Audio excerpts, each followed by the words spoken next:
Thank you, Nathan. This is Andy B on the Get Your Home Show. The time, it's nearly 5:05 on the 30th of April, 2026. If you're not quite sure where we are in the world in time, knowing where you are in the world is a good thing. And for that, there are lots of people we can speak to. One of them is Laure Jackson. Hello, Anne. Hello, it is great to be here. I can't believe we're coming to the end of April. That means that it's May. It's May tomorrow. It's May in the morning, which means, very exciting, Pure Media, the magazine in which you write, is out tomorrow morning. And what's really exciting is we launched an additional separate monthly magazine for men, and we are on time ahead of schedule. Wow, that is amazing. We have a good team, in fairness, but yeah, we're actually out on time now. I'm not going to start asking you about your article in the magazine, but that's one of the things we do. But yeah, it's just really exciting that as we're hitting May, we've got a really busy 6 months ahead for us. So I'm really chuffed that we've got the magazine out. If you're thinking what's wrong with Andy B's voice, it's called rapeseed. If you know what that is, it's what you make vegetable oil out of, kinda. Beautiful yellow flower. There are acres, hectares probably around us, and they're flowering, hence my voice. It's fine. Now, Anne, you are a sensory health specialist. You're an occupational therapist as well. And that then led into your sensory health. Before we get into today, just I think it's good to recap occasionally. Why do you focus on sensory health when occupational therapy is already quite a finite field to a degree? It's quite specific. And then you've gone even further specific. Why not just do, I guess, what would be easier and just stick to being an OT? Why have you gone into sensory health? That's such a good question.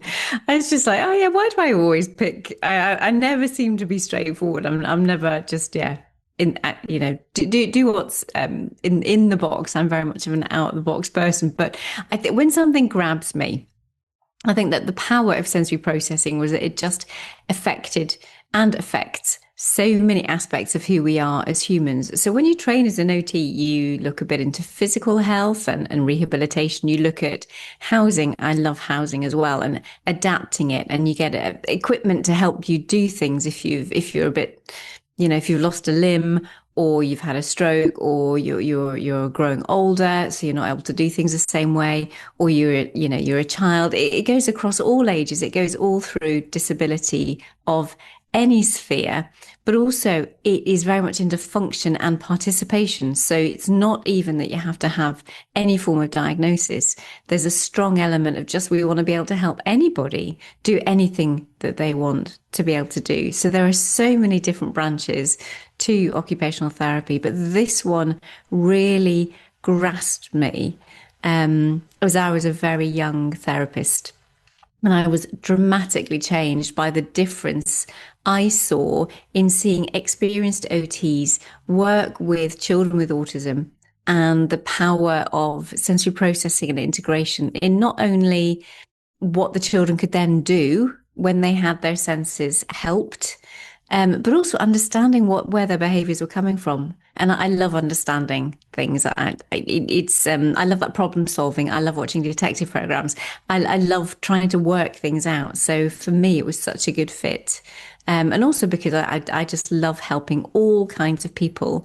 And sensory processing and integration goes across all ages and stages and abilities and disabilities. And then the sensory health aspect is let's get everybody making the most of life as much as possible.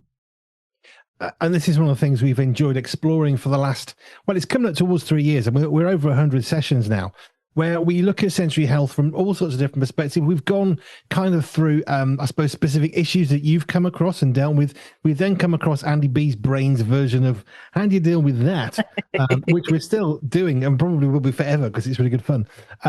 Because I think sensory health is one of those where I had a really rudimentary understanding of the senses. Okay, there's 5 senses.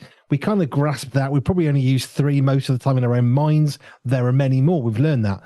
But I knew the importance of sensory health because I've worked a teeny tiny bit. By worked, I mean special needs school, specifically for children with physical disabilities for the most part. There were a few there perhaps that had an accident and they had some brain trauma as well.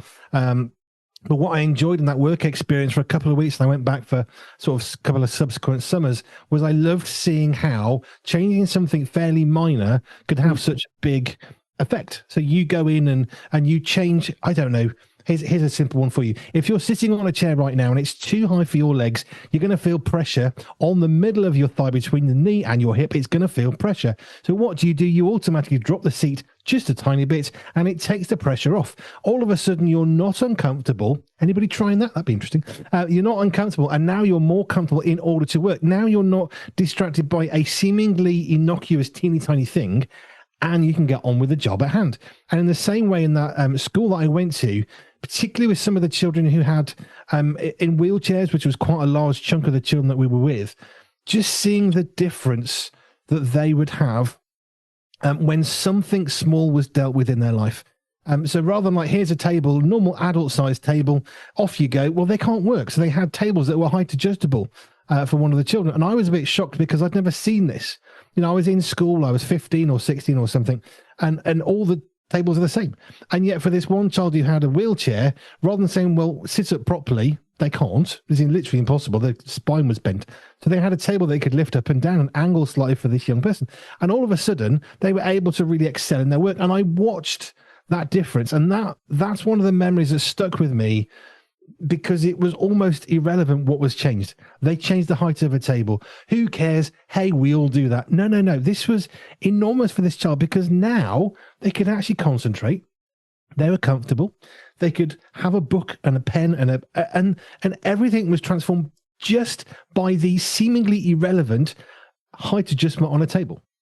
Yeah, we often talk about it. I don't think I've talked about it too much here, but it's kind of like when we look in it in financial terms, all of us know that we have a certain amount of budget for the day, the week, the month, whatever it is, until you're paid next. And you've got this amount of budget. So if you have a child in school or anybody in the office and they have a certain budget for focus, attention, energy, doing what they need to do, if you don't have good seating, if somebody spends an awful lot of time working out, holding themselves up against gravity because they have poor vestibular proprioceptive processing, they've got low tone, they are not good at sitting still and keeping still, they are using a huge amount of their budget, their daily budget, on just sitting.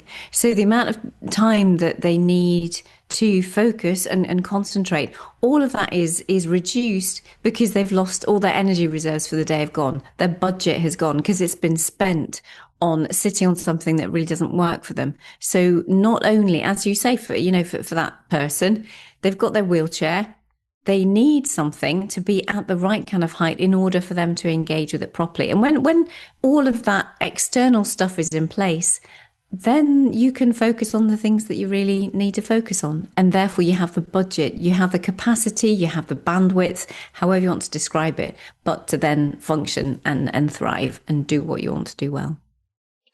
I guess one of the things that struck with me so hard was how there were so many little things that could be done. I remember when I was at school and I struggled to hold a pen, and one of the teachers got me a slightly oversized pen, not enormous, but it just wasn't quite like a big biro size. It was about sort of 3 times the thickness, another standard pen, almost like a felt. And they said, well, just try writing with this. I mean, I don't know. I remember it vaguely because I was probably 6 to 8 years older, and I remember struggling with holding a pen. That was my greatest problem. And everyone said, well, just get on with writing what you're doing, write properly. But if I can't hold a pen, it doesn't matter how much you're told you should do or how much you see, you can't. And this one teacher gave me a pen. It was a red pen. I remember that. It was quite chunky and I could hold it better. And it just gave me so much confidence to have a go at writing. Now, my writing is still dreadful. It is. It's just one of those things. But I can read it and that's all I need to know. But it was this going from a really narrow pen to a much chunkier pen. All of a sudden I can hold it better. And it wasn't just that I could write. It gave me confidence to try because somebody was trying. Now, I'm sure that pen could have been another 5 millimeter bigger or smaller and been even more perfect, but it's not the point. It's not about getting the exact perfect fit. It's about trying something different that helps me. Now, I don't have to use it anymore. I didn't probably a year later, but at the time, all I needed was a slightly chunkier pen. Mm-hmm. And if we can facilitate somebody to think in a way that they didn't before, then I'm so happy that we're doing this and continue to do this. I'm working with an adoptive family at the minute. And their biggest struggle is that they just were completely clueless. They had no idea why these behaviors were so challenging, what was going on, why he was so obstructive. I'm using their, terminology, not very PC, but it's the reality, really, really hard work. And one of the lovely things was actually just jumping around on everything and wanting to swing on everything, and never mind about the kind of what felt like disobedience and whatever. And it's like, well, if you understand it from a sensory perspective, we often talk about it like as a sensory lens. If you look at those behaviors and have a look at what his body's telling you, the fact that he can't cope, he can't function, he's going to be flat on the he is flat, he literally is flat on the floor if he's not actively moving. So for me, that is telling me that he has that proprioception, that vestibular integration, so that information coming from his muscles and his joints, the information coming from his movement systems are not reaching his brain in a way that helps him understand and settle in space, just settle to do something. Because as soon as he doesn't move, he genuinely doesn't feel where his body is. It's a very, very scary place to be. And when you're dealing with all the issues of attachment and abandonment and loads of other things that when you're little you can't put words to, but you're struggling in many ways emotionally, you have to do something.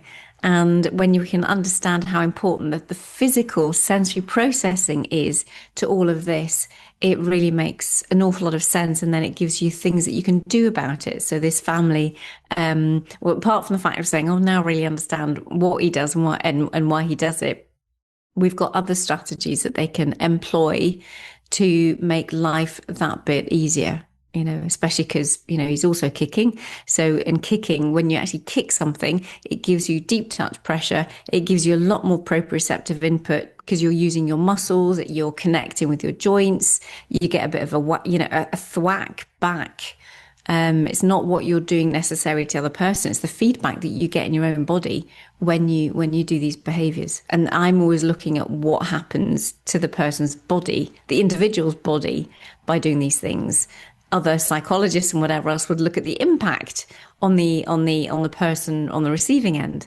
But I'm much more about, let me see what's going on from a sensory perspective for the one doing the harm or doing these challenging or difficult behaviors, and seeing if we can address that from that perspective. I don't know why I thought we'd go this direction. This is not what I thought I would do. But I remember at school, there's a very, very brave teacher who was talking about the problems of education. This is secondary school. So if you're thinking, what's that? You're talking roughly 10 to 16-year-olds, somewhere around there. And he was talking to us. I was actually upper sixth at the time. So that's nearly 18 years old. So it's like an extension part of the school. And he was talking to us about the problems with education. I say brave because he said the problem with education is it's too much for girls. Education is not built for boys. Girls do really well at school in exams, and it frustrates me, this is what the guy said, because girls do well and boys do badly at everything. It's, well, boys aren't as smart. And he said it's just not true. But the education system is skewed to female-style learning because a lad wants to go and have a run, wants to go and kick a football about. It's not that he doesn't want to learn, although he was talking about some of the psychological differences in maturity and brains and all that sort of stuff. The problem is that the lads just don't want to sit there because they want to play. They want to play football. They don't want to sit and learn about Shakespeare. And it is less that they don't want to learn about Shakespeare, more that they actually just want to go and have a run. And if you did that, he said, if I was allowed to teach children properly, I would always be outside. The girls probably would want to sit down. Not always. I was talking in stereotypes. And the boys would probably want to run around a bit. I'd do teaching in between. And then he said, I could lift all the levels up at the same time. But because we have to teach them the same in a very feminized education system, he was very frustrated. Now, you might have issues with any and all of that. Don't really care. I'm quoting what he said. But I certainly saw some of that. Now, I'm not the kind of guy that wants to go around kicking a football. I'd quite happily sit and do other stuff. It's a stereotype. But I guess that, again, is coming into the sensory arena of actually understanding. Because one of the things I know now, as a dad of nearly 50, that he definitely grasped was girls and boys are absolutely two very, very different genders. The way that they learn is very different. And he got quite angry about the education system being too feminized, which was the way he described it, because he said, we're not thinking about boys. We're saying they're not as intelligent. They're not learning as well. Girls are smarter. So, no, you're not, they said. It's just that we're putting girls in an environment where they're going to learn best, and boys generally won't until they're much older, and then it changes. But I don't know why I've said all that stuff, but I don't know your thoughts on any of that. Am I talking rubbish? Was he talking rubbish? I don't know. Yeah, the biggest thing I thought there was a great I love co-ed, where boys and girls, learn together. You learn a lot of good things, but I really also appreciate the single sex schools because you ought to, now whether this happens or not, I don't know, you ought to be able to structure things so that the lads and the boys can have a lot more physical input. It's that proprioceptive vestibular input that they really, really need more so. The girls need it. They absolutely do. And we've got a lot of our adults or a lot of our 20s that are realizing that actually they do have quite significant sensory processing issues, but they're able to mask it in the school environment. But you get a lot more, burnout and whatever else later on because they are holding it together in school, and they look socially appropriate enough, and they can sit because it's a slightly different way of processing. But for the boys, having that extra physical and doing more of it during the day is definitely feeding into their systems and into their growth because of the intensity of their muscles, of their bones, of their structures generally. Everything is needed a little higher level from a physical capacity. I'm sure there are educationalists who are listening who will understand. And we'll point out all the different thinking processes and all the rest of it between them. But for me, it is that sensory perception of themselves and of the world that really is best targeted to the genders in a different way. I don't know why I was sharing that. I think possibly because I think it comes into how we all learn and we're all different. It's recognizing that men are not women, women are not men. We are very different. And one of the ways that we see that very, very ably, which is what this teacher was highlighting, is in a school environment, which is obviously quite a disciplined setting. There are rules. They use uniforms, at least in the UK. So you have to do this and you have to do that. And that's across the board. But the actual learning styles, which is what this guy was getting really frustrated about, he said the problem is it's just not set up for boys. At certain ages, they said it's so frustrating. I know I'm going to deliver a lesson. It's going to be a completely pointless waste of time because none of the boys are going to hear anything at certain times of day. He said, I know they've already zoned out. They just want to go and kick football. Girls, focus. Boys, but there's a field and it's sunny. And he said, I can see it at certain ages, certain times of the day. It takes me back to that school with that wheelchair, with a table that could be adjusted. I think it had an angle as well, so it wasn't just up and down. It could be angled for this lad who had a curvy spine. And I just think, well, if we can do that for a lad in a wheelchair, can we not think about school more about the person rather than the exam? Because exams, where we go now, the exams are really important, but they're not that important. Because the person's more important than any qualifications, because qualifications can be useful and not. And I think that's probably where I'm coming from with this now random chat. You think, where's he going? But I think it is this idea of how we learn and the sensory health elements of it. If you're in a car and it's really hot, you're going to get sleepy. It's not a good thing. If it's really cold, you're going to shiver. You're not going to concentrate. So we adjust the temperature to our needs. Too hot is bad. Too cold, it's not good. So we try and make it the right temperature. But we don't seem to want to do that with young people in school. It's like, well, this is what we're doing. This is how you have to learn. So what's the problem? Well, the problem is it's not really conducive to the bulk of the people you're trying to educate. Yeah, I'm really enjoying at the minute reaching out to others, especially at the moment, just in the UK. But this is absolutely, anybody worldwide who are taking the sensory super system, which is one of the things that the main thing that I offer to help people to assess and then treat and then manage those sensory needs in whatever setting. And starting to see now some people saying, look, I want to take this and take it to my school. They're not therapists and they don't have to be. I'm the one that holds the responsibility for the videos, for the training, for the content, for the professionalism, for the treatments that come with it, through the advice that comes with it. But they're so keen to try and get this into places that I'm like saying, yes, absolutely. You take this, you show them what this can do. And then we can get the word out there because there are so many, especially teachers, they're really, really wanting to help these children, but often it's like, I haven't a clue what to do. Never mind about have we got the budget and anything else. And it's just like, well, there are so many free things that can be done with a little bit of willingness, with some buy-in, with we just need to get the word out there. So I'm really encouraged by people taking the sensory super system and actually doing something with it and showing other people what the content is, and trying to help in their local area. I do remember a teacher, a different teacher, who was a professor of geography stuff. I don't quite remember what. He was definitely a doctor. He was very proud. I got a doctorate, and he was teaching us about soil and how it's different. And I think we must have had glazed eyes of, right, it's brown and it's mucky. What? Seriously? He said, right, let's go for a little field trip. So we got out of the classroom, we walked down the field just to where the hedgerows were, and he started getting dirt off the floor to try and teach us it. And it's one of the lessons that I'm nearly 50, so this is a long time ago. I still remember the lesson because we walked a mile probably to where this soil was that he wanted us to go and have a look at. He had it in his hands. He was eating it to show us it can make a gritty sound with his teeth. I tell you what, I remember that lesson, and I really grasped the idea that soil is not just brown gunk, it's actually made up of different components. And he demonstrated it in such a way. We had dirty hands by the end, and I loved it. Oh, brilliant. Not so much. What was that? Oh, the girls, not so much.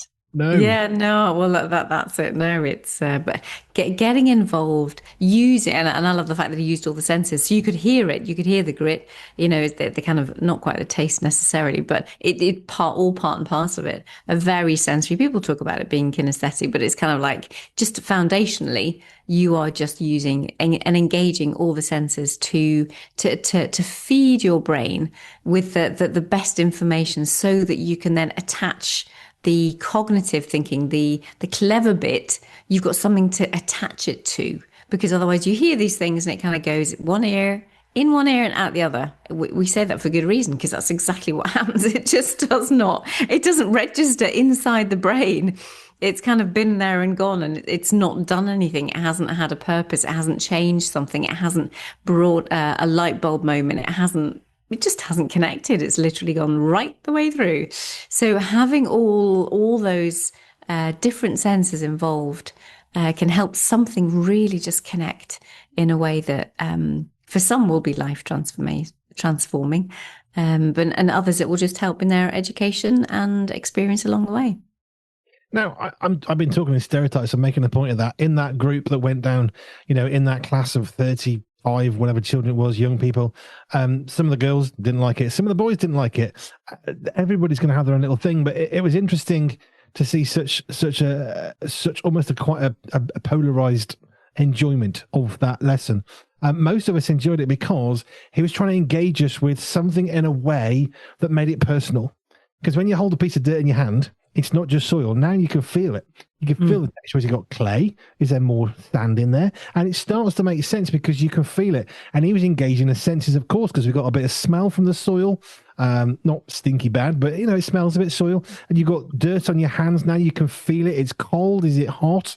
Or just room temperature or air temperature? And it really, I don't know, it's one of those things that stuck in my mind. One, because it stuck in my head because it was really good. And also because it just brought it alive. And I think using the senses, and we've talked about this for somebody with dementia, and how using perhaps a smell can be a really good positive evocative way of connecting them with a memory that maybe they're struggling with because they're suffering from Alzheimer's, from dementia. And the senses, we either get frustrated by it, and we often talk about some of the problems that are caused and how do you fix it. But actually, it's not always about the problems. It's also about the benefits, which I know is something you're always trying to bring in. Yeah, okay, here's a problem. This isn't working, but I got a joke for you in a second. But actually, there's lots of benefits to this as well. Watching a TV sitcom the other day, and somebody talked about the olfactory, and the gag came back. Why are you talking about a factory that's really old? Because of course, factories there anyway. Really bad joke. Olfactory, the part of the senses thing. But I just think sometimes we get so focused on the problems and solving it, we forget about just the joy and the benefit of the senses. And that's just one of those lovely things to be taken back to. And regardless of where you stand spiritually, there's an awful lot of stuff like kind of mindfulness. I'm so glad that finally someone's realized that let's go back. Let us stop. Let us pay attention to our breathing. Let us pay attention to what is happening in the environment. Let's use those senses to help regulate ourselves. So it really isn't connected to any particular religion, apart from obviously the fact that we would believe that God made us and has given us our senses. We didn't come out of an amoeba. So we have been specifically designed to appreciate those things and for the senses to be used to help in our coordination, to help in our communication, to help in our love language, to help do skills. It's a lovely thing, and I think that's why I do love sensory processing, and why I have for like 30 odd years of just investing and learning, and just trying to bring out as much as I possibly can out of what I know of the senses to help feed into other people, to often bring relief, bring acceptance, and hope for the future too. Hope's good. I know you've mentioned this a few times when somebody's coming to you and you can easily understand the exasperation of somebody. Is that the right word? Yeah. Of somebody just like, I can't cope. This is never going to heal. I've had a problem with my sciatic nerve and it just feels like it takes forever.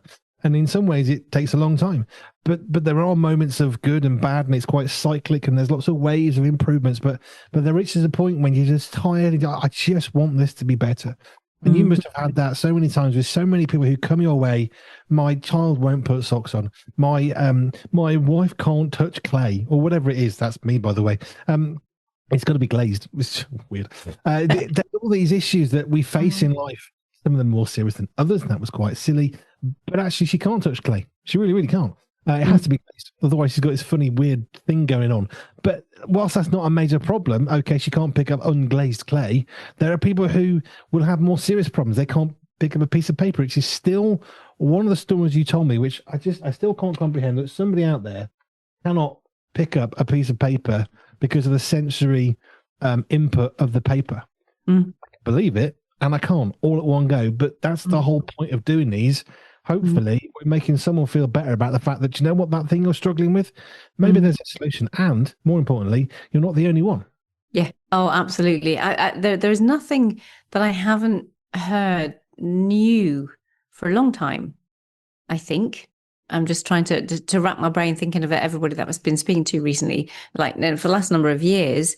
Like, there really is nothing new under the sun. And the struggles that people have, the way that they, and the thing is that people don't talk about it. Thankfully now, social media, there is a way of people being able to express these things. So it's easier to find that you're not alone. The problem is then finding good advice so that you can actually, manage it properly. But that's definitely another thing. But just, I mean, like families, and they're just, or people, and they're only eating 5 foods. That's it. And the parents are just, I don't know what to do. I don't know how to change it. And they don't realize that there'll be a tactile element in there somewhere. And they've never really considered the inside of the mouth, and therefore what it feels like for all of these things. And do they have the muscle control to be able to manage different types of foods in there so that then they don't choke? That it's a real preservation thing that they do, either because they hate the feeling of something inside their mouth and they don't understand it, they can't process it, or they overreact to their sensations because of the way their tactile receptors are processing, or they physically don't have good muscle work to be able to handle how to chew, how to move things around, how to use the tongue so that they don't then gag and choke themselves. And the fear of dying, we do a lot of it without even realizing. That's why we don't walk on the edges of cliffs and walls and things like that unless we are being particularly challenged by something, or we just have an inbuilt safety that most of us are not even aware of why we do the things that we do. We just know that we would not do that, and we don't, we just don't want to do it. We don't do it. I love the fact that a child that's a couple of weeks old can be sick and turn its head. Like, who taught it to do that? That's inbuilt protection, which I absolutely think is phenomenal. And it's one of those things that just reminds me that we're created on purpose with a purpose. You know, there has to be more. There has to be a designer involved, because who's told that 2-week-old infant, that 10-day, 5-day, 3-day-old baby, oh, you've been sick, turn your head. Like, you you ain't teaching that child much at that point, and yet they know. How do they know? Well, it's because it's about life, and life is good. And we know that God's designed them. They're where they are. And there's something about that development that I've been, learning about and going into, what that at 4 weeks in development, like in the womb, this is only at 4 weeks, there starts to be a separation between what will become the hearing centers and the vestibular system. So the vestibular system is how we relate to gravity and our two sides of the body, our muscle tone and our posture and all kinds of things like that. And yet it's the same structure. Everything, those two elements come out of the same structure, and it starts at 4 weeks old. There are loads of other parts of the embryo, the tiny little baby, that will develop into their own areas, but these two are intimately linked right from 4 weeks after conception. And that is huge and beautiful and powerful, and has a real impact that if somebody is deaf, it's going to affect their vestibular systems. And, there's so much more we could talk about, but maybe that's for another time. Maybe next week. I was going to go that conversation, but we veered off, as happens with me. Anne, thank you. If you want to connect with Anne, if you've got questions, you're thinking, sensory system, that sounds rather interesting. I'm sure it's said better than that by Anne. Yes, it is. If you want to find out more, you go to the website, pure247radio.org, www.pure247radio.org/ALJ, and you can connect with Anne Laure Jackson and her sensory super system. Have I got it right yet? Yeah. That's great. To get there at the end. Anne, thank you. Great. See you next time.